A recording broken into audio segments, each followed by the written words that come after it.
¿Qué tal, gente? ¿Cómo les va?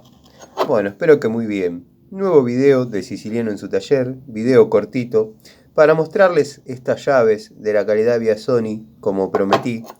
Este es un jueguito que tengo hace un tiempo, es nuevo, no se ha utilizado, por eso lo muestro en su estado óptimo, para después mostrarles cómo se comporta en las distintas tareas a las que obviamente uno las somete, ¿no? Vamos a tratar de hacer un poquito más de foco, ahí está.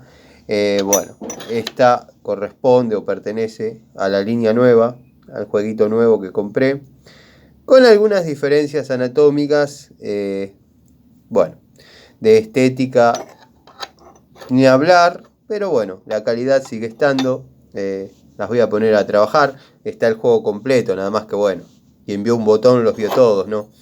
Traté de agarrar una de las medianas, una de las más chiquititas, como para que se aprecien, y por sobre todas las cosas que se note la diferencia de modelos, y por sobre todas las cosas la diferencia de épocas. Están en pulgadas también, estas que estoy mostrando justo están todas en milímetros, pero tengo en pulgadas desde 1/4 hasta 1 pulgada y desde 6 a 24 milímetros. En la época que yo comencé a comprar estas Biasoni, llegaban hasta esa medida. Después, bueno, obviamente se amplió el elenco hasta 32, como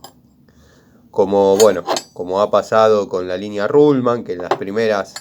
Sepan disculpar los cortes, lo que pasa que me llegan mensajes. Yo generalmente cuando grabo pongo todo en modo avión y después lo subo, pero bueno, a veces me olvido y a medida que voy desarrollando la charlita, la conversación, el videíto, me aparecen notificaciones y me termino colgando un segundo. Pero bueno, la idea es mostrarles las llaves en su estado óptimo, como dije siempre, y después mostrárselas en distintas utilidades, en distintas funciones, en distintos trabajos que uno realiza y obviamente las pone a prueba. Desde ya las herramientas vienen en cromo vanadio, nada de acero, o sea, acero, cromo vanadio, y bueno, la calidad de las que vengo utilizando viene siendo satisfactoria, muy satisfactoria.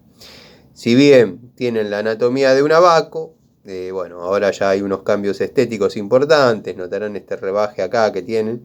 Yo pensé que era una falla, que sea así cabezona y con estos rebajes acá, pero después en unidades más grandes también los trae. Ya es la anatomía. Espero que con el flash se llegue a apreciar, si no, bueno, ya después me voy a encargar de que se vea. Pero bueno, nada, son llaves que podrían estar tranquilamente al frente de un tablero, al frente de un taller, y desarrollar buenas tareas. Tengo tubos Biasoni también, pero de la primera hora, cuando empezaron a ser distribuidos, a mí las herramientas Biasoni, sacando lo que es las llaves francesas y algunos destornilladores, me han dado buen resultado. Digo algunos destornilladores porque los de la línea naranja, que se asemejaban mucho al Obaco, en ese modelo, con esa anatomía, más de uno se me ha zafado con un uso prácticamente mínimo y con un desgaste bastante prematuro. Pero bueno, después vamos a comparar medida con medida y para que se noten las diferencias, si bien por ahí a simple vista o en la toma de contacto que yo hago generalmente ya se notan, pero lo vamos a mostrar un poquito más en detalle. En sí, resumiendo, son herramientas que podrían estar al frente, como dije, de cualquier taller, no los va a defraudar, están como Bremen, están como Ruhlmann, están como Eurotech, pero bueno. Después viene el famoso tema de comparar qué época con qué época de cada marca, ¿no? Por ejemplo, las Bremen de actualidad, si bien son buenas herramientas, no se comparan a las Bremen que por ahí podía comprar en el año 2008. Bueno, espero no haberlos aburrido, les mando un saludo y nos vemos en una charlita más, pero quería hacerles la presentación de las llaves en su estado óptimo, dado que bueno, después las vamos a ir mostrando ya un poquito más envejecidas y obviamente probadas. Les mando un saludo.